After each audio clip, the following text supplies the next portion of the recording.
Good morning everyone, this is Professor Vincent Torre Bongolan. Paalala lang mga kaibigan, kung kayo ay anti-Duterte, huwag na ninyong panoorin ang video na ito. Kung bago lamang kayo sa aking channel, huwag po ninyong kalilimutan na mag-subscribe. Ibahagi ang videong ito. Kinakailangan din na makibahagi kayo sa ating talakayan. Mag-comment lamang po kayo at ibahagi ninyo ang inyong opinion. Ano po sa inyong palagay? Tama ba ang aking analysis at nakikitang future ni President Ferdinand Romualdez Bongbong Marcos Jr.? So ito po ang aking analysis sa natitirang mga taon ni President Bongbong Marcos Jr. Dahil sa mapanirang political agenda, nalagay ngayon sa alanganin si President Marcos. Paano kaya siya maisasalba o marerescue ng pambansang ate na si Senator Amy Marcos?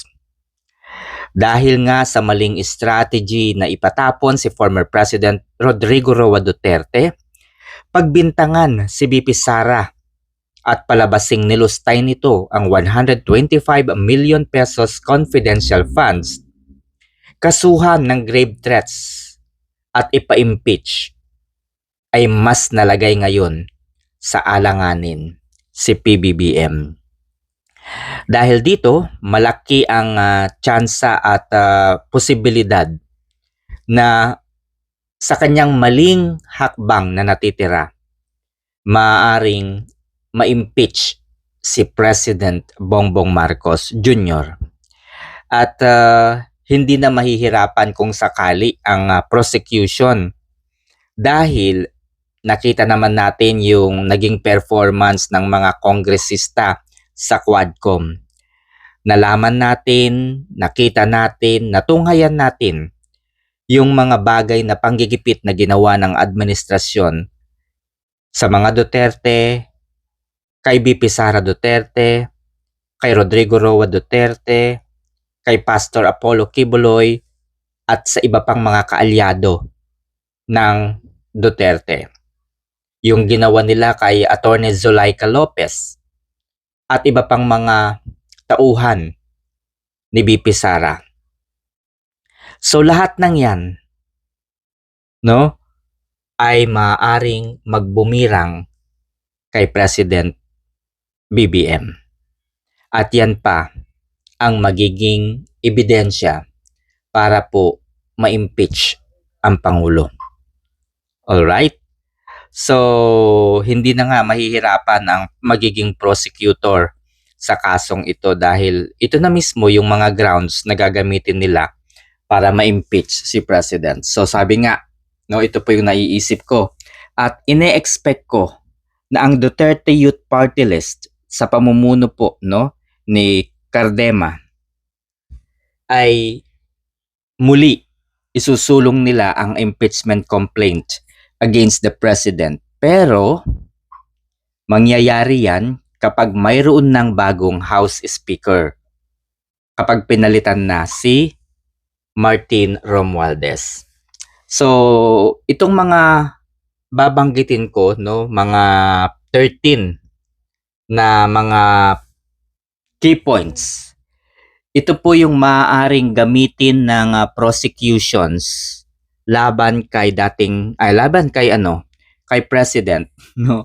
Laban kay President Bongbong Marcos Jr. kung sakaling mag-file sila ng impeachment. So ito po, una, greatest malversation of public funds. So alam naman natin na sa General Appropriations Act, yung mga pera ay inilipat sa iba't ibang ahensya ng ating pamahalaan. Mula sa PhilHealth patungo sa National Treasury, yung mga pondo ng PhilHealth inilagay sa peace and order, inilagay sa iba't ibang mga proyekto, inilagay sa unappropriation, yung kumbaga inilagay doon sa mga proyekto na hindi pa nila na-determine kung anong proyekto. So, binigyan po ng pondo yung DPWH. So, ang dami pong mga unprogrammed, no? At lahat ng yon ay nakasulat sa 2025 General Appropriations Act. At ang matindi nito, may pirma ang Pangulo. Pangalawa, ito na nga yung sinasabi ko, pinirmahan ang 2025 General Appropriations Act.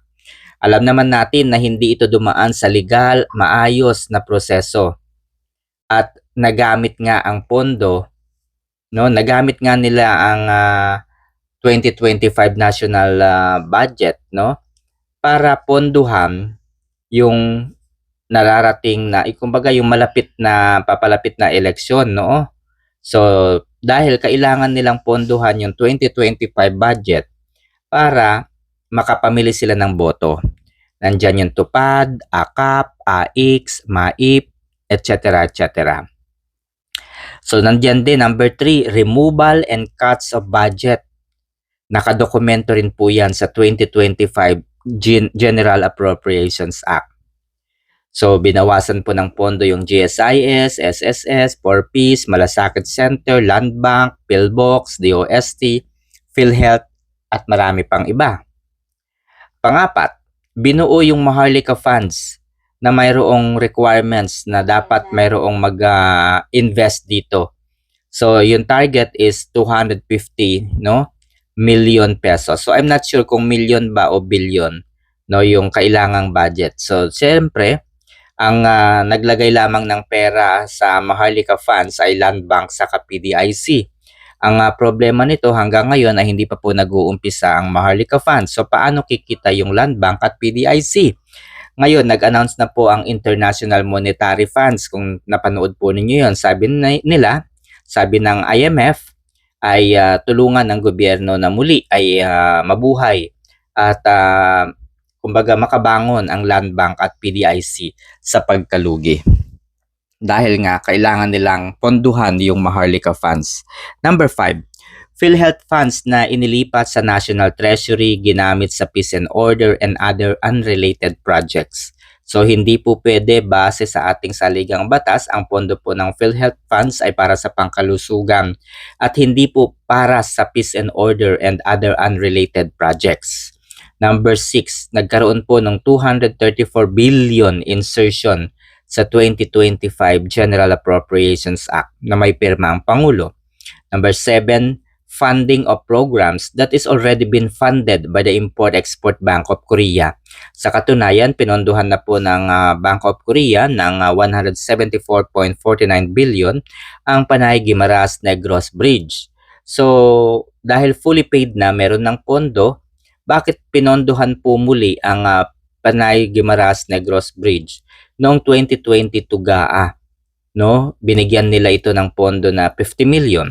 At noong 2023 nilagyan po ng 59 million pesos ang GAA, ang PGN muli, no? 2022, 2023. So ilan na yan? 109 million pesos na laman. Number 8, inaresto po si former President Rodrigo Roa Duterte.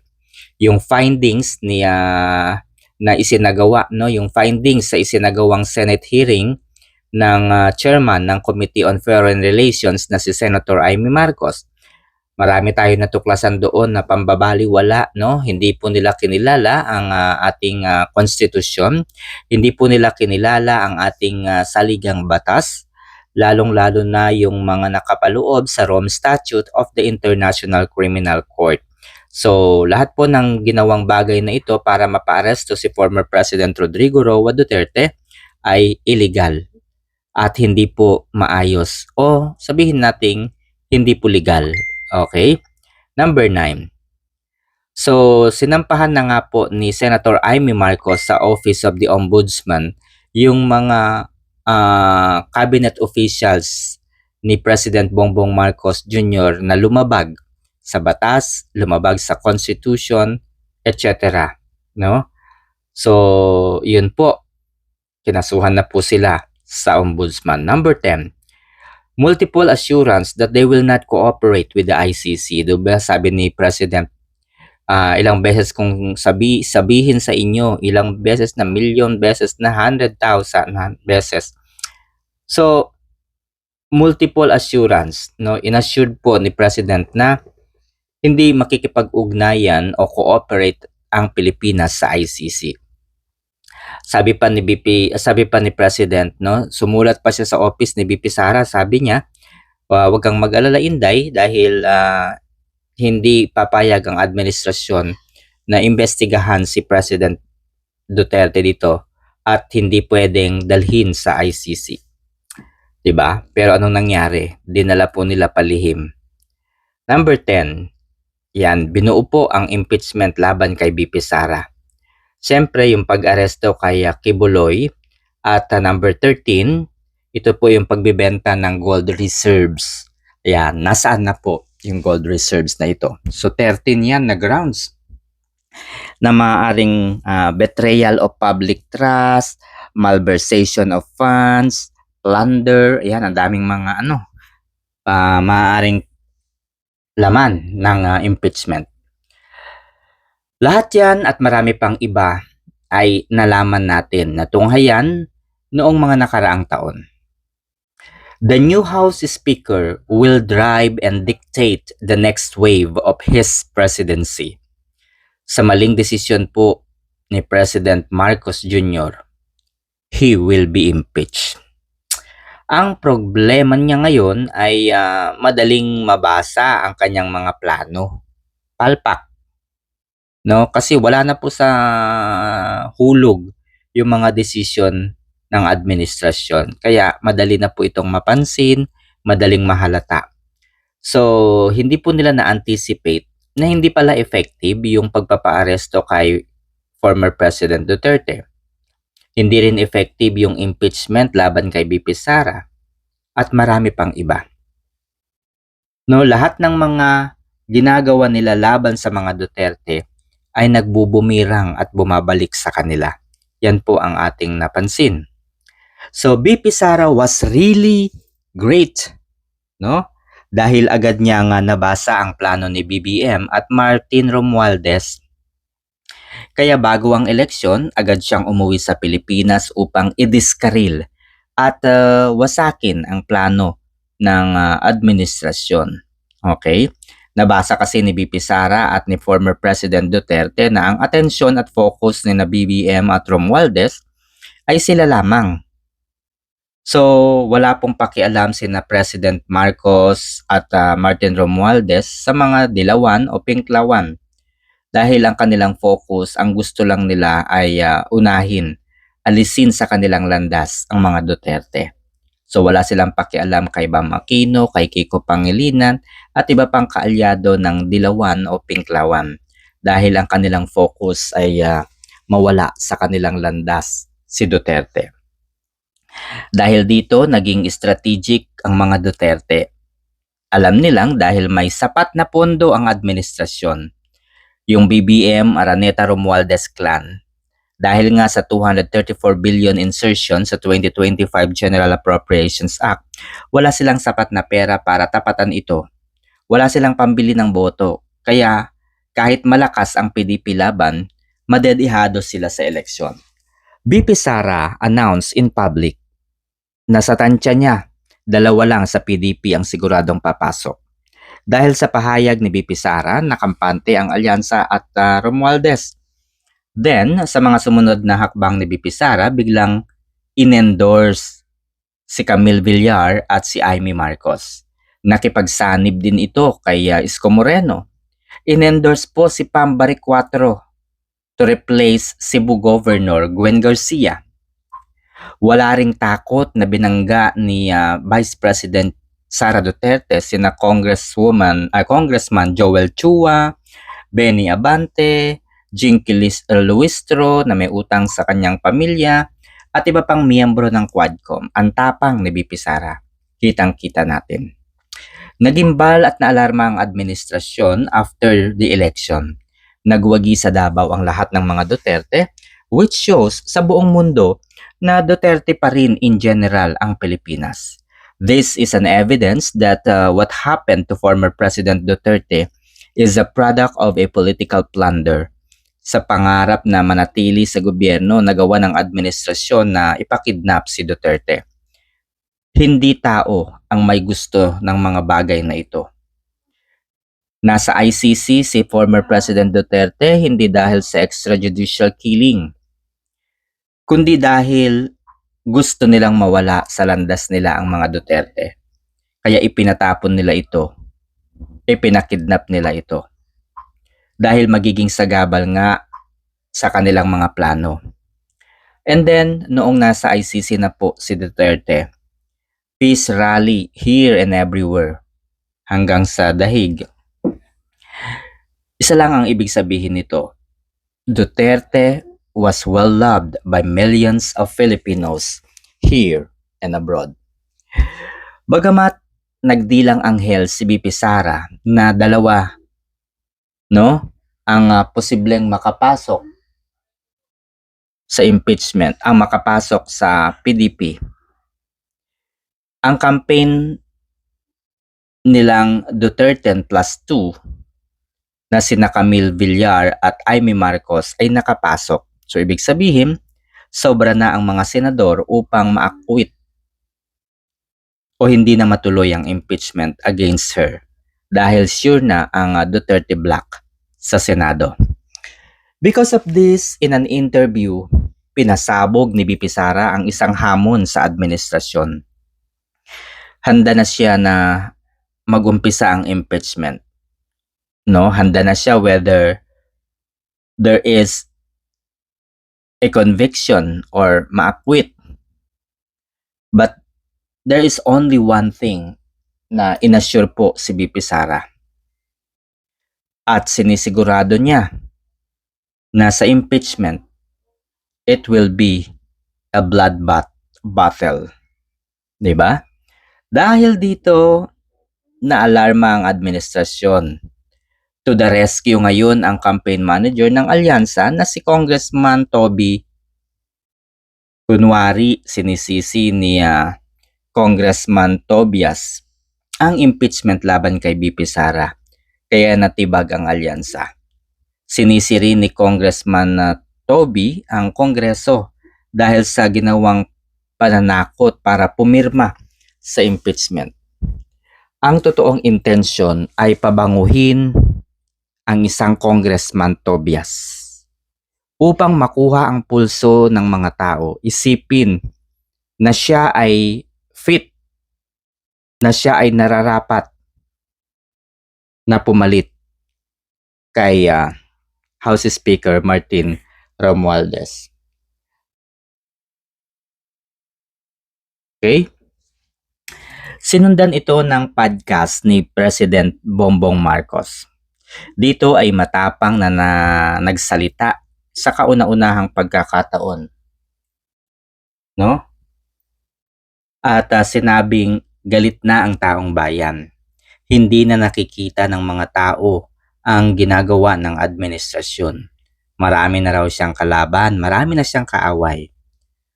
Nais na niyang sabihin na magtrabaho para sa bayan. Willing na siyang makipagkasundo sa mga Duterte. Sabi pa nga niya, people have spoken. Panahon na para magtrabaho. Hindi kinagat ni former President Duterte ang naging pahayag na ito ni BBM at sa pamamagitan ng kanyang bunsong kapatid, sinabi niya na hindi siya naniniwalang sincero si BBM. Okay? So kinabukasan, ipinag-utos ni BBM. Ito po'y matindi. Pinag-utos ni BBM na mag-courtesy resignation ang lahat ng kanyang mga cabinet officials and secretaries upang kunwari ay handa na siyang baguhin ang pamamalakad sa gobyerno. Palitan ang mga hindi nagpe-perform. Hindi na naman po naniwala ang mga Duterte. Muli nagpasabog si BP Sara.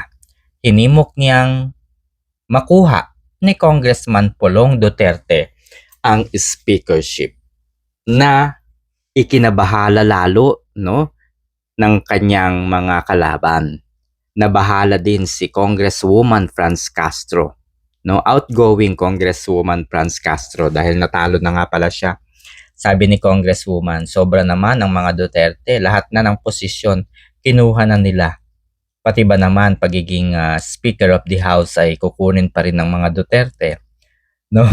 So pero ang totoo diyan mga kaibigan, takot po sila na maging Duterte ang House Speaker. Kaya ang sagot ng administrasyon, okay na di umano na mapalitan si Martin Romualdez. Pero, ayan, huwag kayong magpapabudol. At the end of the day, yung naiisip nila at dapat pumalit kay House Speaker Martin Romualdez ay yung kanilang kaalyado lang din. No? Andyan si Toby Tiangco, Congressman Benitez at yung isang congressman coming from the Ilocos Norte. Lahat po yan kaalyado ng administrasyon at ni Romualdez. Yung sa Ilocos Norte ay pinsan po yata, no, ni BBM. So, ito po yung kanilang plano. Kung mapalitan man si House Speaker Martin Romualdez, hindi dapat mawala sa kanila ang speaker. Dapat kung mapalitan man ito, kaalyado lamang din po nila. Kasi ito po ang mangyayari kapag si Pulong Duterte ang naging House Speaker o maging House Speaker.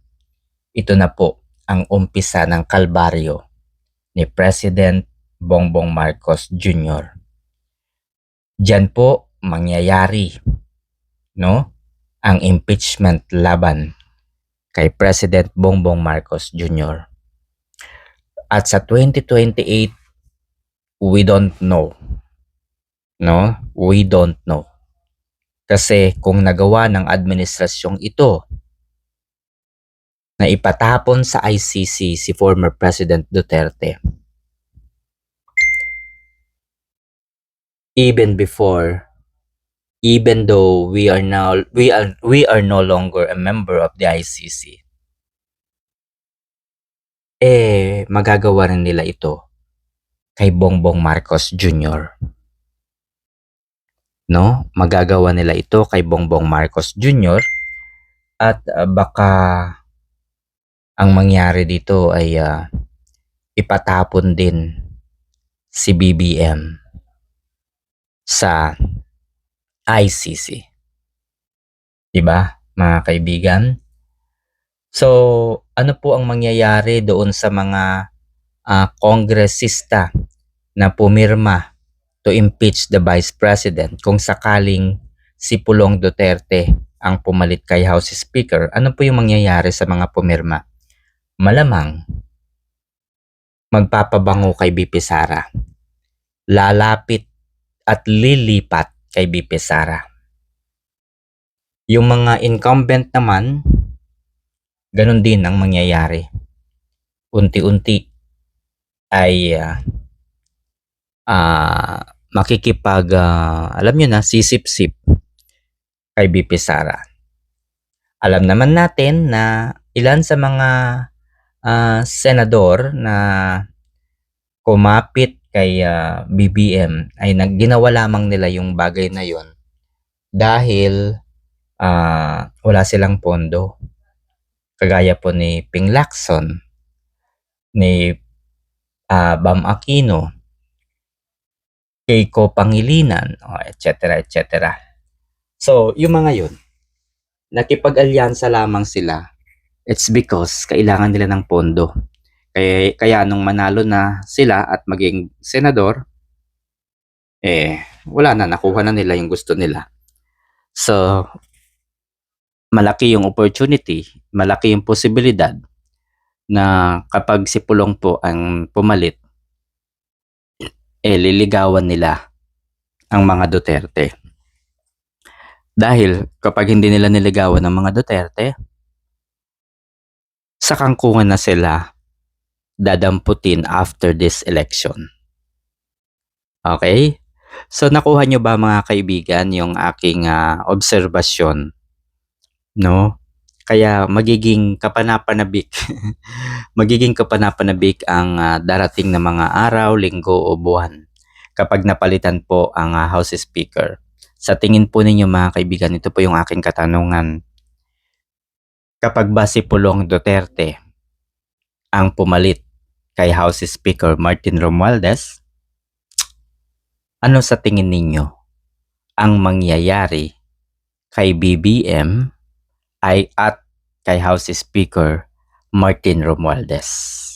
Ayan. So yan po yung sagutin po ninyo mga kaibigan. So just in case, no, just in case lamang si Pulong Duterte ang maging House Speaker. Ano sa tingin ninyo yung mangyayari sa next 3 years ni President Bongbong Marcos Jr.? 'Di ba? So yan lamang po. God bless.